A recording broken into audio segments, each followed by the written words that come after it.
Hello, and welcome to Northeast Christian Church's online service. We are so excited to have you here with us. Be sure to subscribe to NECC on all social media platforms, and to listen to our messages again, follow us on Apple Podcasts, Spotify, and YouTube. Thank you, and enjoy the rest of the service.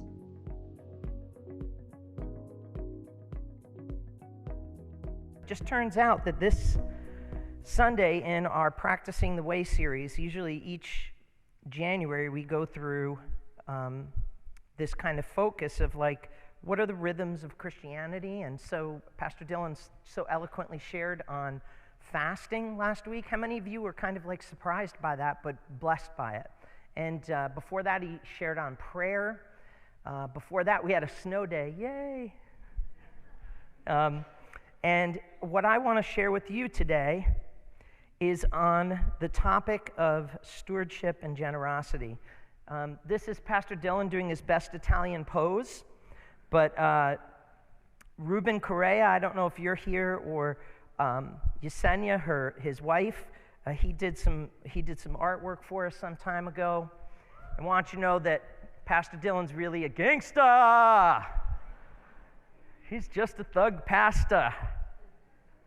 There's I love that picture. I told him, I said, thank you every year for letting me show this and carrying that on. But all right, let me just start by saying this. This is not a guilt-driven topic, and this is not a guilt-driven church. I want to throw up over addiction as much as I want to throw up over legalism. It makes me sick. We don't shame people into obedience. We follow and do what Jesus teaches and shares because we love him, not because we're afraid of him. If you're here and you're a guest for the first time, we talk about this once a year. So I want you to know, this is just in the rhythms of our spiritual disciplines of preaching, and you don't have to give a penny ever to this place unless you feel so moved to do so. And we believe one of the cultures of our church, we don't want to shame people and we don't want to control people. We exist to inspire and encourage people. Do you track that? But this is an area that is very dear to my life because I've practiced it my whole Christian walk, and I've not forced it on anyone because really the Lord has to speak to you about this. But being a pastor-teacher, it's important once in a while for us to look at what does God say about something. Here's my thing. I have a couple of friends in my life like this. There aren't many, but there's one particular friend of mine. Whenever he tells me to do something, it's not that I wait around to try and understand it or that I feel good about it. I just do it because 99% of the time he's right, and the 1% that he's not, I didn't even realize it. Anybody got a friend like that? It's just like, anybody got a spouse like that? This is your chance to get brownie points, gentlemen. Yep, it's good. In fact, he came in this church early on, and he walked in years ago, and he walked in, and he just took five. He was standing right there. He just went 1, 2, 3, 4, 5, 6, 7, 8, 9, 10. He looked up. He said, paint the back wall black. Kept walking along. He's like, get the pews out, put chairs in here, and utilize the balcony. Man, you could get a lot of people in here. And I was like, okay, it's going to take time to get there, but forever we were looking at architectural plans of like turning this thing white and doing all that stuff, and I was like, and then COVID hit and we needed a black background for videography, and it just worked out. And but there's been life situations. For instance, when I began starting here at this church, there were people that were really upset about doctrinal stuff, and they began to ask me, are you preaching? Is this of God? Is this it? And he just said to me, this has nothing to do with you. It has nothing to do with your theology. Don't respond with it. All they want to know is if you're going to lead or not. And I was like, what? And he's like, just trust me. And so he said, here's how you respond. Just say, I respect your opinion, and you deserve to have that opinion and to exercise the freedoms with it. This is just what we're going to do for the next few weeks. And if you don't want to show up, it's okay. Isn't that a wise response? And so he used to always say this stuff to me. I just never even did it. This particular topic is one of those things when it comes to Jesus sharing in my life. I just never questioned it. I did it. But as I began to move forward, I realized the honest questions that people have about it, and I feel like it needed some honest answers. So I just dedicated my life, my heart, my thinking to put myself in someone else's shoes. But this is like one of those things that Jesus says to me, hey, Paul, just do it. Don't figure it out. Watch me figure out. When the pieces don't fit, God makes the difference up. And I'll share a couple of stories and different things, but I am not talking about and calling it tithing and offerings, even though that's part of it, because Jesus really speaks of this topic from the vantage point of generosity and being a generous person and blessing other people. In fact, let me just tell you a true story without any names, because the person deserves their privacy. But this Saturday, I did breakfast with somebody. I was like, oh my gosh, this is a friend. And we just shared some things that we were carrying, burdens, and all of a sudden, this one particular waitress that's there, it's the nearest breakfast place, so we go there all the time, and she's got a son who's struggling with addiction, and so she comes up, and she's sometimes sarcastic to me. She's just a New Englander, and she comes up to the table, and she's like, I'm going to start a GoFundMe thing because my tips are not covering the difference here. My long-term goal is to get her to come to church, and she'll eventually get here, but her son's in and out of rehab, and after we were done eating breakfast, I said, I'm going to take the bill and take care of it. And you always got to fight with people for the bill. Why do we do that? I just like, if somebody takes the bill, I'm like, thank you so much. Next time I'm paying. So I took it, and that was the position. But as I got ready to leave, he turned around and he said, he put down, or she put down, or they put down, not that you can tell, they put down $40 and said, please give this to that waitress. Just tell her that God cares, And they said, Pastor, you come into contact with a lot of other people that normally have needs. So here's another stack, and that was $100. And he said, give this to somebody who needs it. And I said, it's funny, because after I leave here, I'm going to help somebody who's trying to fix some things in their house, and their budget's very tight. And so I was able to, before I leave, turn around and say, hey, the person I was doing breakfast with just wanted to say, God bless you, and here you go. And she just got tears in her eyes, and she was like, is he still here? She wanted to. I said, nope, that's the way we roll, us Christians. We just bless you, and we're gone. And then I walk into the house of this person who I'm helping them fix some things. And by the way, I know how to fix stuff.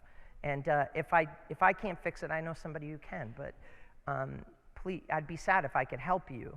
And my life's busy, but it's busy helping people. And so I go over there, and I could see they're trying to, instead of replace the cabinets, they're kind of putting wood putty fill on stuff, and all this different stuff just to get it done. And they don't, the budget's tight, and I go, hey, and they start talking about they have to go to Home Depot, and I was like, you know what?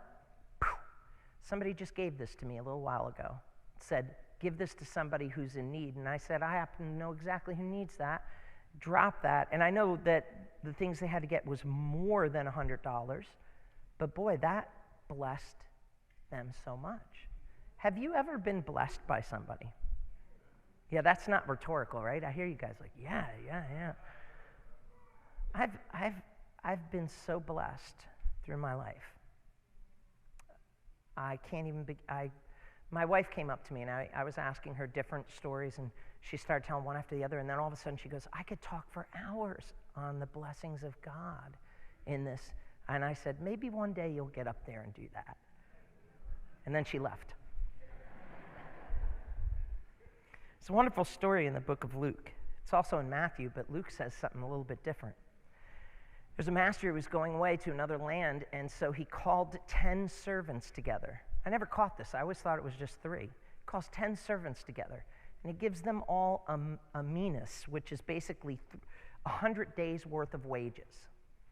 So it gives them 1/3 of a year's worth of money. And he says, I'm going away. And when I'm away, take this and make something with it. Do it.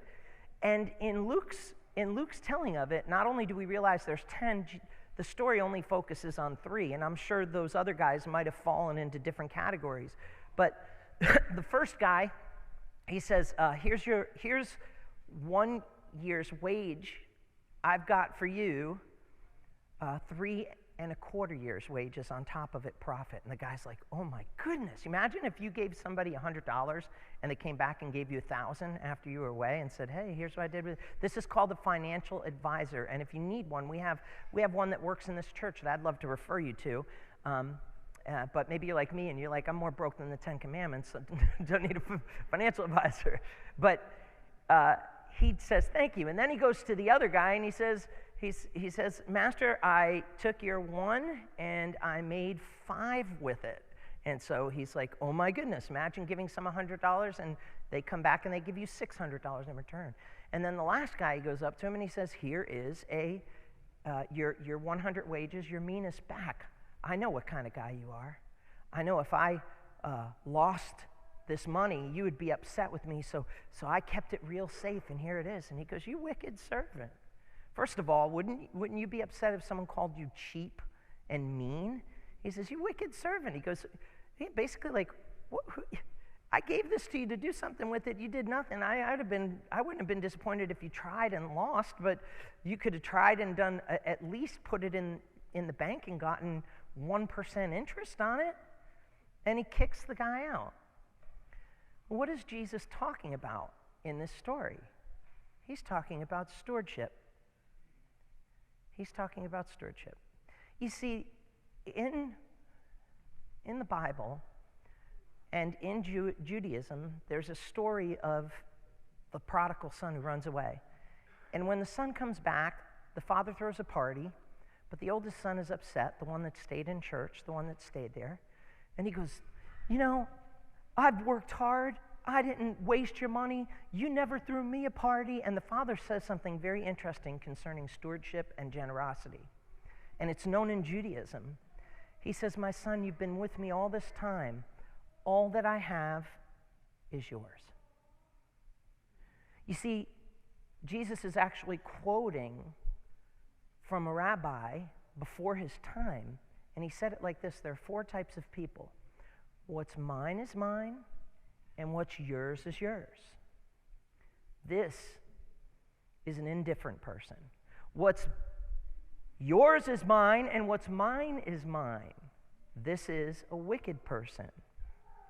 And he goes through all these things, and then he says, there is a type of person who says, all that I have is yours. Every gift, whether it's a gift of your mind, your body, your heart, your financial resource, God wants you to look at your life differently and be able to see that all that you have is because of what He has allowed you to be able to have. In other words, you're a steward. See, this is the mistake that we make, is that we think He's my God, it's my resources, my investments, my money, my talent, my, instead of realizing that God has made me the way I am. In fact, there's 3 times a day that a Jewish person prays, and they pray what's called the Shema. And they say this. They say, "Hear, O Israel, the Lord your God, the Lord, He is one." Sometimes they pray 5. But the Shema in the time of Jesus was in 3 times when they would do this in the time of Christ. And they would pray it in Hebrew. You want to hear it in Hebrew? Shema Israel Adonai Elohehu Adonai Echad Uvechol Levavta Uvechol Nafeshka Uvechol Moecha. Here's how it goes. It says, "Hear, O Israel, the Lord your God, He's one. And you shall love the Lord your God with your heart," all of it, with your soul, your emotions, all of it, with your physical strength. How much? All of it. It's not written in any other way to say, whatever God's given you, you're to worship him with all of it. And in Judaism, this is something in Christianity I wish we held tighter to, because their Savior has become our Savior, amen? We're grafted into that vine. But this is an important thing to understand, that stewardship, when you begin to look at your life, not as your life, Jeremiah said it like this, "Oh Lord, I know that a man's life is not his own."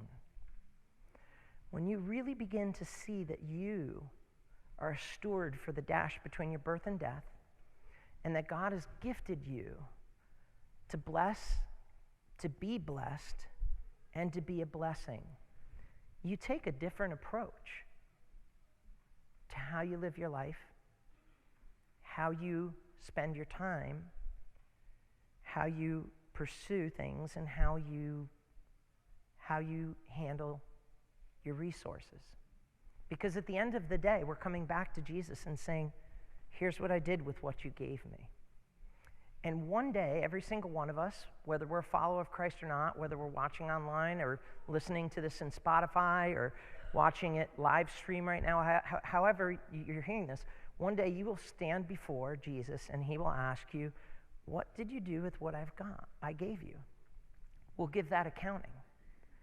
Now, there's a difference between being shamed by someone versus saying, I wish I did more. And I think that what God is looking for us is to do what we can with what we have. My friend John, my first Christian friend, he was a victim of genetics, and he had Down syndrome, and he had a faulty heart valve, and he was a ward of the state, and he was abandoned when he was a kid. But man, he gave more of his mind and more of his heart to Jesus than anyone I knew. My dear Christian friend, my first Christian friend, couldn't understand half of the things that I preach in a church, but, oh my goodness, he understood what it was to love somebody. He understood what it was to forgive somebody. He understood what it was to bless somebody. He overheard me say, I lost all my friends in church. And he came up to me, he's like, hey, Paul, I want to be your friend. Can I come over to your house? And don't get me wrong, I was just kind of like, oh, great. You become a Christian, you give up drugs, you give up alcohol, you give up sex out of marriage, and then you get a new set of friends, and this is what you get. And he came over to my house, and we prayed, and he said, hey, before I go, let me just pray with you. Paul, Lord, I just pray for Paul, and the presence of Jesus filled that room so beautifully. I haven't sensed its equal since. And when he left, from day one, I understood there's a difference between having a mind versus giving God all of the mind that you have. There's a difference between having resources versus seeing it as a steward of those resources.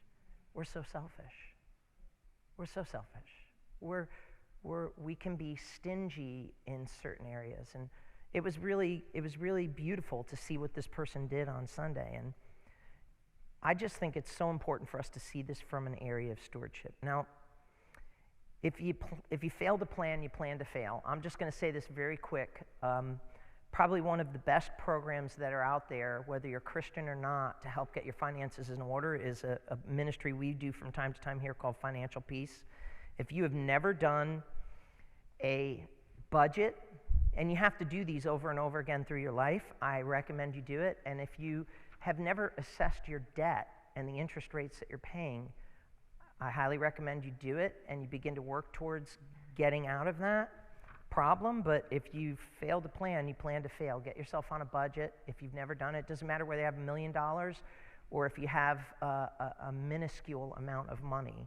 That's in there, and I provided that for you to take a look at. Here's the thing I would say about Dave Ramsey's ministry is that I think that he's got so many great things to say. There's a little loophole because he doesn't understand those of us that are really, really poor.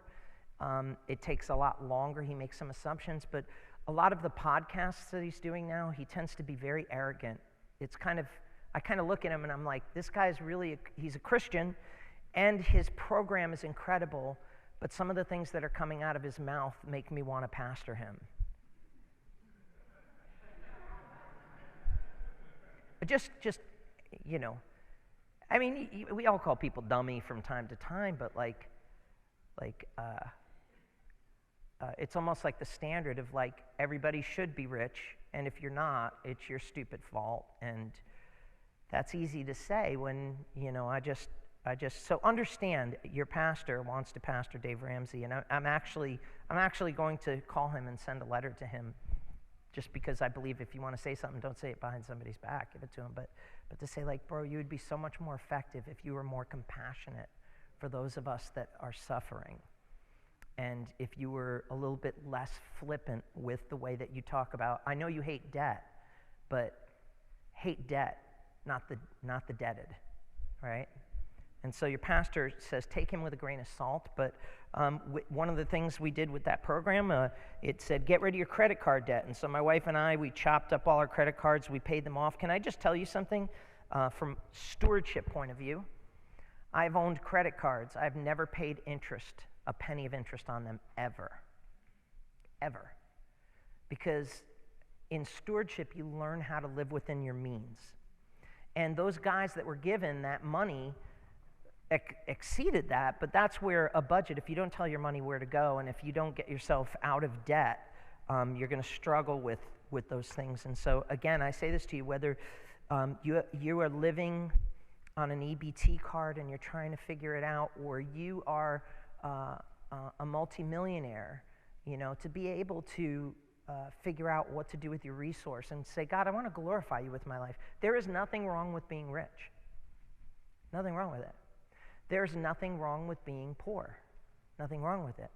There is something very wrong, whether you're rich or poor, if you are a poor, irresponsible steward of what you have.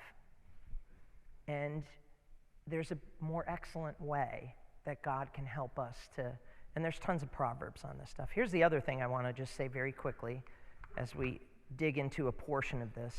I also included 2 letters in the packet that I gave you, because my wife and I have not only my tithe has to go to the district, it doesn't come to the church, it goes to the district, and that's a letter showing that I tithe consistently.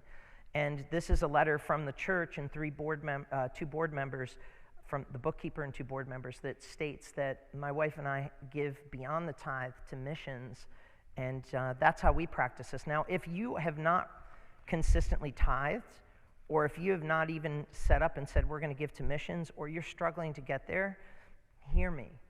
This isn't about guilting or shaming you, but I think it's important for you to hear from a pastor that he actually has the integrity of what he's preaching. And you can say that again. I just think like you don't get that chance, right? Some of you have the 9th gift of the Spirit, the gift of suspicion, you know? And so I just want to get that beyond you. Let me just tell you, as a steward of this church, I'm not the first steward. Pastor Dick was stewarding this church before I came along with Pastor Giberson. And the building we stand in is completely mortgage-free, not because of what I did, but because of what he did. And they suffered, and they got creative. Sometimes they put a metal beam over there, but then they found out over on this side they could use a wooden beam, and it would do the same thing. And they said, is it cheaper? Yep, let's put the wooden beam on that side. And it does the job? Okay, let's do that. And they figured it out. And they had a mortgage burning ceremony. Was anybody here for that? Wave your hand real quick if you were here, just to see. A couple of you. Yeah, they burnt the mortgage. I would have loved to have been here for that. I love fire.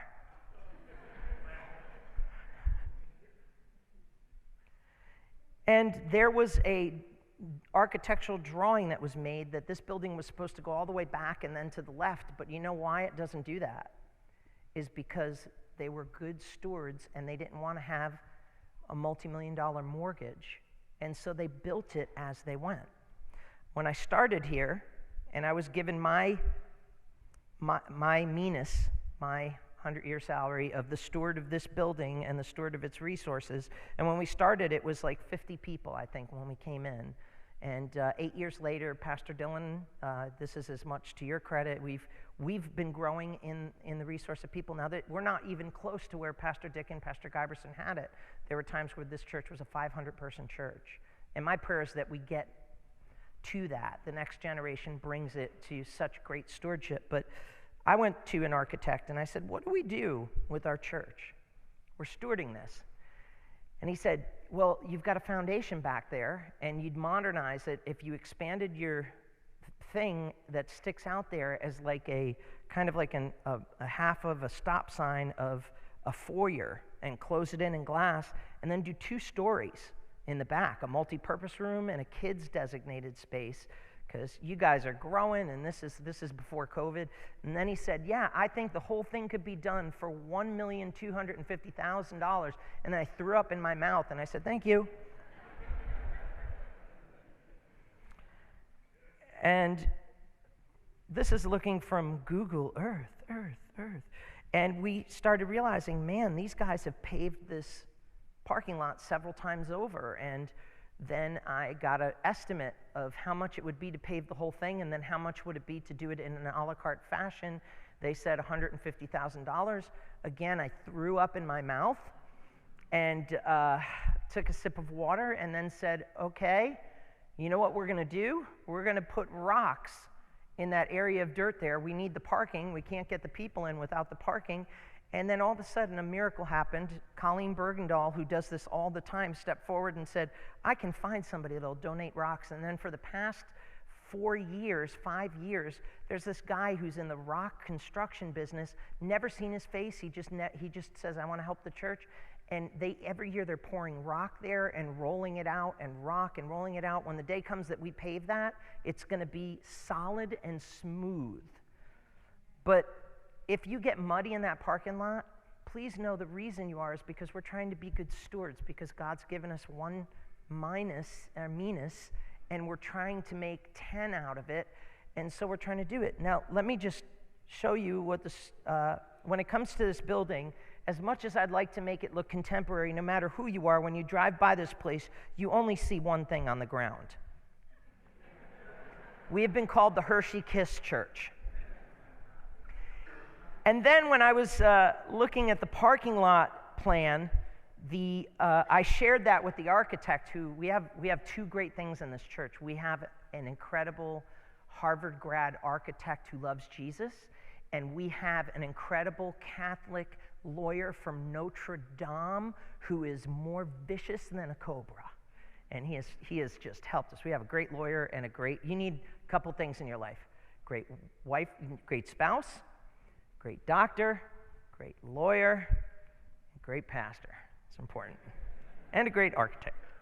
But when I showed him this, I told him about the Hershey Kiss vision, like everybody calls it. And he laughed and he said, actually, in the architectural world, we call this the SS Enterprise, because they look at everything from above. And I was like, this is getting worse. Like, I can't do anything with this, And so this architect sits us down, talking about stewardship, talking about seeing that everything that God gives us is stewarded to us, and we want to make the most of it. So he said, we're not building a building until we max out the space that we have. So we figured out, what can we do? Children in nursery and toddler were meeting in the back left and right rooms. And I said, what if we turn these circle edges here into nursery and toddler, and they're close to the parents to be able to go there?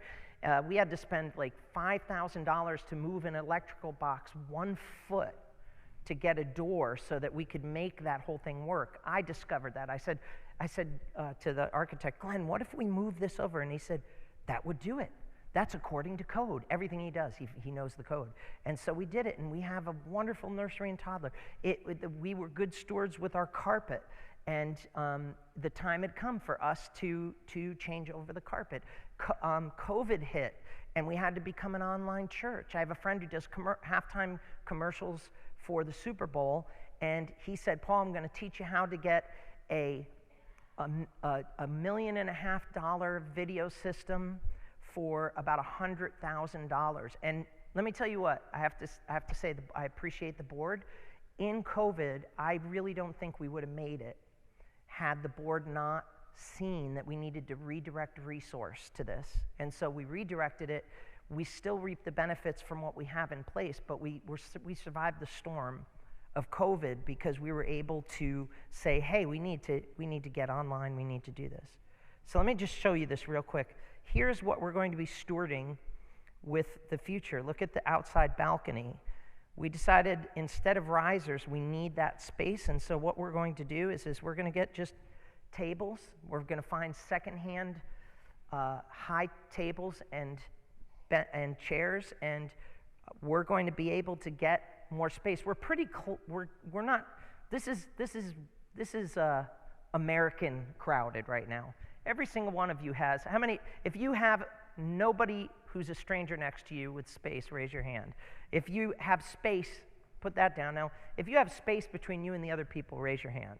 Right? But technically, according to who we are, it's crowded in here right now, right? So that's why we're going to put those things upstairs, and we were looking at all kinds of designs and how are we going to do it. But here's one of the other things we're stewarding. I want you to see it. This is our foyer right now, and red is a great choice of color because it hides stains and it hides stuff. But we needed to change. The best color is dark or mid-tone grays. So in the next few months, the board's approved we're going to be putting in a carpet in there, and it's going to be nice, and you'll spill your coffee on it, and then you'll come tell someone right away, because if you clean up coffee while it's still wet, it doesn't stain, and there we go.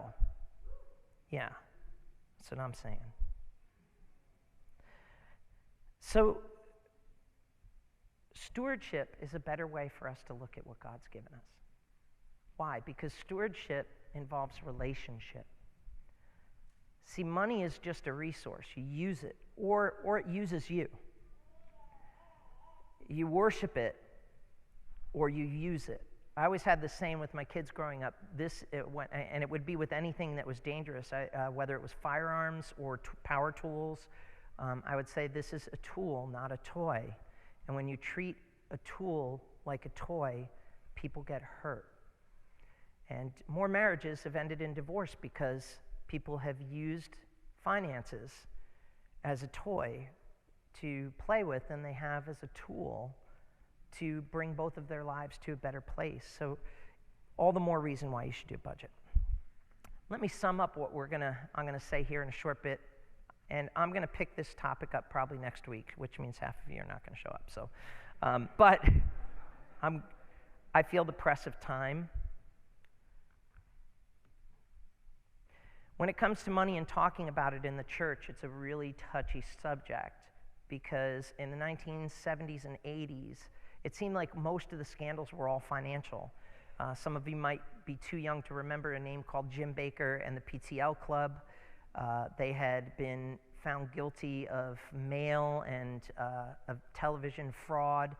I don't think that any ministry should be scooping money from people across the country. I think that people should be doing that through our local church. We actually raise money for missions so that we can budget who we can take on and that we aim for that. But they got literally hundreds of thousands, if not 1 million plus people, sending their money, their tithe, and the federal government was like, this is a problem, and they shut it down.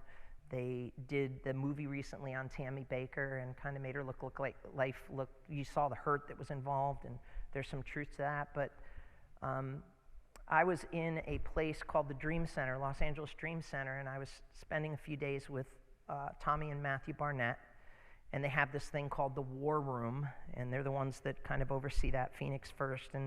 And while I was there, unbeknownst to me, Jim Baker was. He had just gotten out of prison. And he was walking across the room. And as he was walking across the room, I went up to him and I said, Mr. Baker. And he had a lady with him. He had, since his wife had left him. And I go, it's so good to see that you're out. I mean, I wouldn't wish prison on anyone. And he just said, yeah. He goes, Paul, I wrote a book and the title was right. I was wrong. That was the title of my book. what I did was wrong, how I conducted myself was wrong. Now here's the beautiful thing of his story. The father and son, Matthew Barnett and Tommy Barnett, have a value that our church has, which is called restoration. See, the world doesn't need adoration. What the world needs is when somebody self-destructs their life, they need someone to come in with restoration. Our church has restored many, many ministers here who have made terrible mistakes, and some of them you might know and some of them you might not. They've looked like visitors to you, but they were sent here by our district because they know that our church is a church that believes in restoring broken people. How many of you need some restoration in your life? You know? How many of you need grace? Like we say it all the time. We're not here to control your life. We want to inspire it and motivate it. And what better place to do that when someone has blown it like Jim Bakker? But that Tommy Barnett and Matthew Barnett saw that and they said, God, you've given us all of this. We want to be good stewards. And he said to Jim when he came out, he said, move in. They let him start to do a Bible study. And in that phase of his life, I can only speak to the phase up, through the 90s after he got out of prison. He was a restored life. It's a touchy subject because there are examples out there of people who lack integrity, are not good stewards. Now, here's the thing. God has set up a system we'll talk about next week of tithes and offerings that I'm going to share with you. It's in this pack. I'd encourage you to use it as devotional this week, but I think it's so important for us when we look at things from a stewardship perspective. How we handle it is so important. And let me just share 2 verses, and I'm going to ask the worship team to come up here because I'm comfortable with what I've shared and how I've shared it. It hasn't felt like a traditional message, but I'm good with this, and I'm good with us carrying this conversation to next week. There's good material here that we'll get to. But when it comes to God's commands, it says in Exodus 22, 29 to 30, you shall not delay to offer from the fullness of your harvest and the overflow of your presses, and the firstborn of your sons you shall give to me. You shall do the same with your oxen and your sheep. And then in Exodus 23, 19, for of the first fruits of the land you shall bring into the house of the Lord. And in fact, Leviticus 27, listen to this, 30 and 33. A tithe of everything of the land, whether grain from the soil, fruit from the trees, belongs to the Lord. It is holy to the Lord. Whoever would redeem any of this tithe must add 1/5 of its value. So in other words, if you gave a lamb to God and then said, I need it back, or you change your mind or whatever, God says, sure, no problem. Just multiply that by 5 and return that to the kingdom. It sounds like the mob. I just sometimes say things that come through my mind. Every tithe of the herd of the flock, every 10th animal that passes under the shepherd's rod will be holy to the Lord.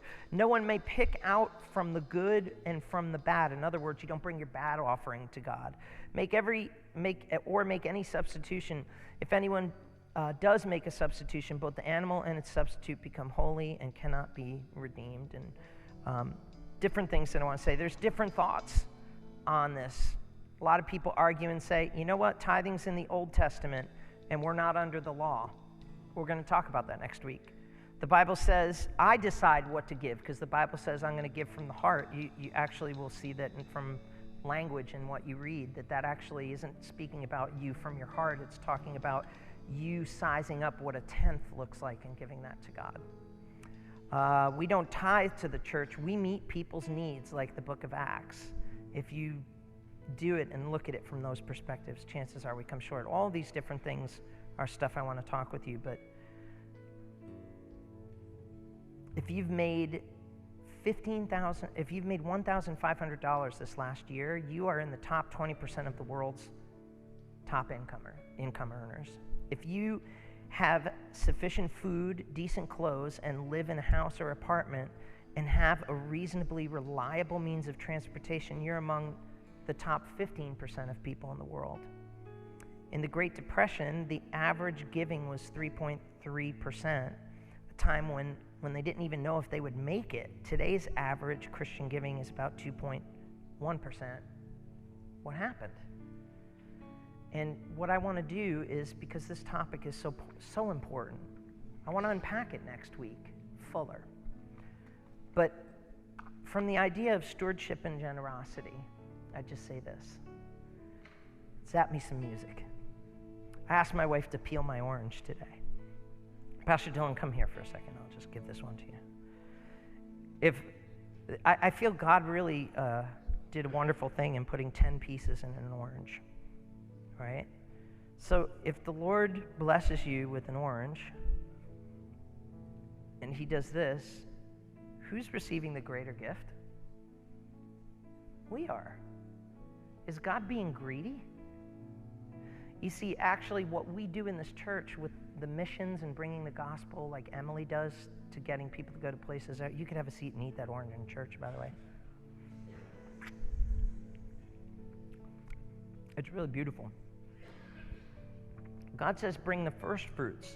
Now, back in the time of the Bible, everything was agriculture, animals and stuff. Later on, they got involved with metal chunks, and they would weigh that. But then everything turned to an industry of coin. And they basically, God said, give the first fruits. In other words, don't wait till the end of the year and then give. He says, right from the gate, honor me first with the first fruits of your wealth. And from those letters, you can see that your pastor practices that. Right here, I got a chocolate bar. It's got your name written over it. Come on. Yeah, you come on down. You're the next contestant on this chocolate bar is yours. And so Hershey is wonderful. 3, 6, 9, 12. So Hershey's is really great in that they give us enough math to work with. Hold that for a second. And let me just give that to you. There you go. Oh, no. It's 5-second rule. 4, 3, 2, 1. Good. Go ahead. You can eat it. Look at this. I love chocolate. Who got the better deal? You did. Go eat that. You can eat it in church. It's okay.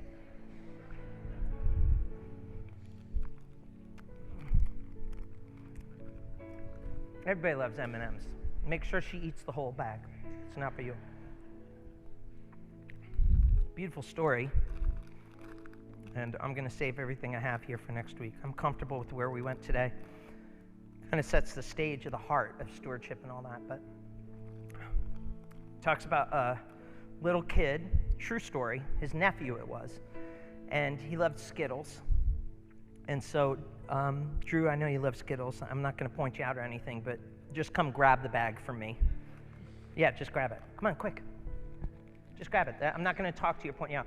You can see the difference between Ethan and Andrew here, right? Here, run, take it, and sit back. You want me to throw it to you? It's already open. It's okay? Okay.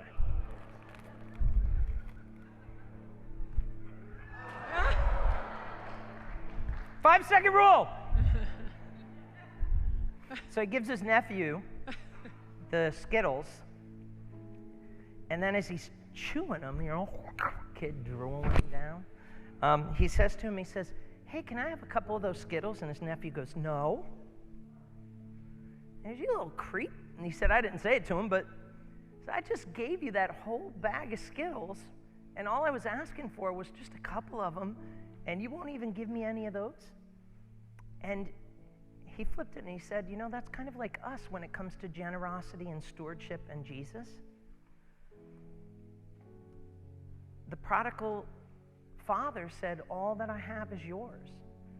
You see, we have to change our mindset to understand that your life is not your own. Your things are not your own. Your giftings are not your own. Now, there are some of us here that handle resource and wealth and multiply it. And just like those stewards that received 100 days' wages and gave back 1,000 days' wages, there's nothing wrong with that. There's nothing wrong with doing that. But there is something wrong with it where we don't honor God with what He's blessed us with. And when, more importantly, we don't realize He's the one that's blessed us with the ability to acquire wealth. In fact, that's what He said to the Israelites when they came into the Holy Land. He says, be careful when you come into the land of blessing that you do not forget where you've come from, and that is the Lord that gives you the ability to acquire wealth. And God is just saying, it's not that I need what you have. It's I don't want your possessions to possess you. And I want this world to be impacted through you. And I want you to know, this church lives within its means. And sometimes we dare outside of it, but we never recklessly do that. So my wife and I close with this thought. My wife and I are, for many years, we worked for a salary that would have been below any of you saying yes to. But we knew that's what God had called us to. And in the middle of winter, there was a girl in the college who was in the Northeast and had no winter boots. And my wife was like, I'm going to get her some boots. And she took her out. $30 was all that we had extra. That was it. And she bought her a $30 pair of boots. And she never failed to just every year thank her for her winter boots.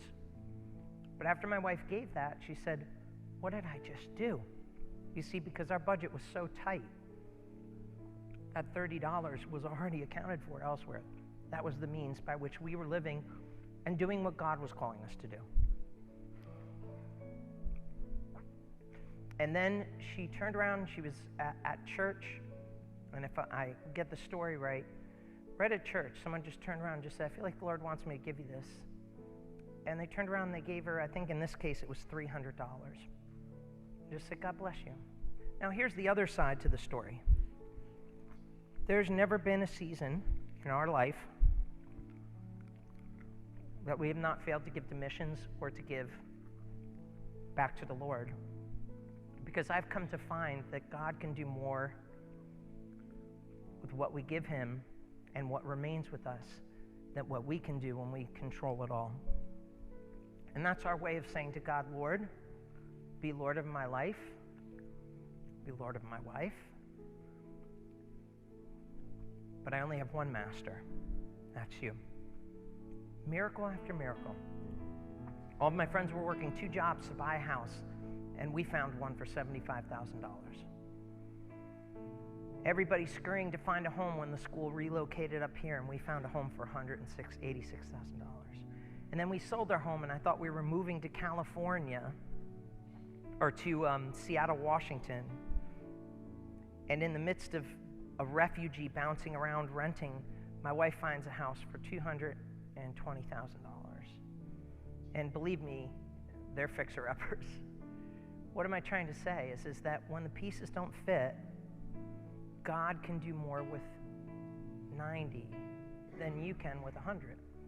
Not because He demands your finances, but He wants lordship over every area of your life.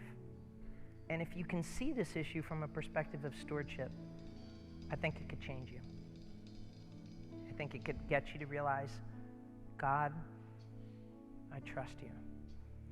And I know what it is like to be in need, and I know what it is like to have a lot.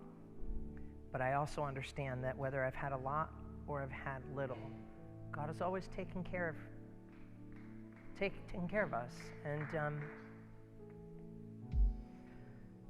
so a master goes off and he hands out 10 minas. What are you going to do with what he's given you? I'm going to multiply it. Some of you are able to take 1 and make it 100. That's awesome. But are you going to first fruit God? No, I'm going to hold it until the end of the year because of compounded interest. There's a reason why the Lord said the first fruit. You know why? Because he doesn't want us retaining the control. He wants us to learn trust in this area. My wife could talk to you for hours of how we did when we couldn't do, and God provided. And some of you could do the same. And my encouragement to you is this: be a good steward. See your life and all that God has given you as a steward. Honor God with the first fruit of that. And can I please tell one more story, because it's not orthodox? Is that okay? Thank you. I heard that, yes. I had one time where I forgot to send off my tithe to the district. That's where we give it. And so the district superintendent said to me, "Hey, Paul, is everything okay?" And I'm like, "What?" And they're like, "Well, you haven't been tithing for 6 months." Okay. Now I'm a minister, so I'm supposed to have this right. I go, "Oh my gosh." I go, "I'm destroyed. I'm barely making a living. If I give that up," and he goes, "Ho. He goes, God's not a bookie, and he's not in heaven with a ledger. What if you just say, from this moment forward,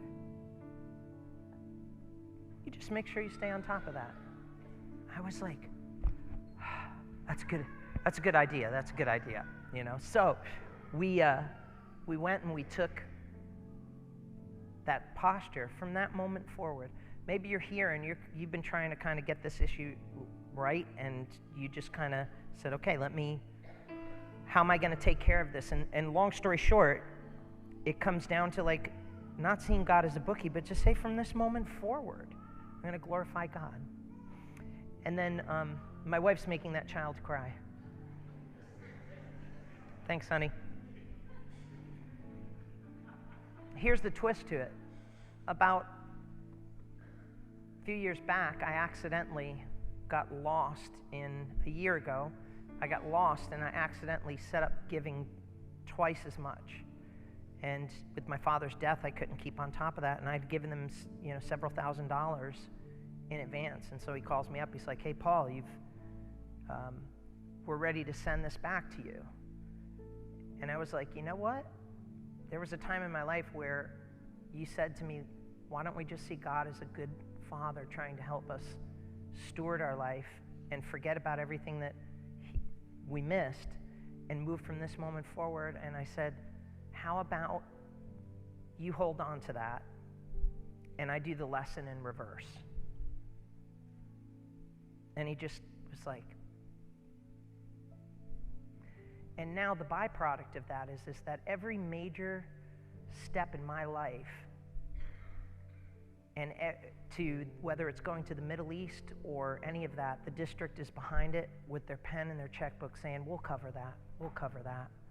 I've come to find that God is not looking to keep perfect records and shame you. He's looking for you to trust him. And if you struggle in this area, he's gonna, sometimes God just instantly brings a miracle your way to show you, "See, I've got this. I've got this." So thank you for letting me ramble on this. I have everything I want to say in my notes, and I'll say it next week because I think it's important for us to hear this. But I think it's important for us to see it from a stewardship perspective. Listen, God says this to you and I: all that I have is yours. How many of you are in need here today? You're saying, I need God's provision. I don't know how I'm going to pay for my schooling. I don't know how I'm going to pay for my kids' schooling. I don't know how I'm going to manage these. Listen, you might have a lot, but it's overextended in different areas. And you're like, I don't know how I'm going to balance these budgets, pay that other mortgage or whatever. God knows your giftings. God knows your needs. And he can make up the difference. Let's stand to our feet. And let me just pray this prayer for you, a blessing for you this morning. Lord, all that we have is yours. I know that you would say to us that all that I have is yours, but we say to you, all that we have is yours. You're not a bookkeeper, an accountant in heaven keeping records and shaming your children. You love us. In fact, there are many of us that are trying to work this issue out, and yet you're still showing up in love. And Lord, right now, I just pray if there are people in this room that feel pressure or a push to feel like they have to give and they haven't bought into it from a perspective of stewardship and Scripture, that you would not let them take a step. We don't want their money. You don't want their money. You're not ashamed of them. You're not embarrassing them. You want to give them an opportunity to see that you are the God that provides for them. That's what we need, God. There are some things that are just too big for us to take care of. And Lord, when the pieces don't fit, you make up the difference. So we say to you, help us to be good stewards with what we've been entrusted. Help us to honor you with the first fruits of our life. And God, we give you all the glory and the honor and the praise. And we ask this in Christ's name. Amen. God bless you. Listen, just a reminder for if you want to meet the pastors and the elders, we're going to be in the back right room. And thank you so much for letting me just kind of have a conversation today. God bless you.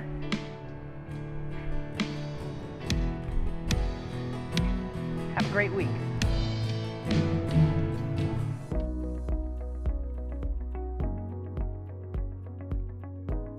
Thank you again for being with us today. To listen to all of our messages, follow us on Apple Podcasts, YouTube, and Spotify, and go to lowelag.org or ne-cc.org to keep up with all of our news, updates, and events. Thank you, and God bless.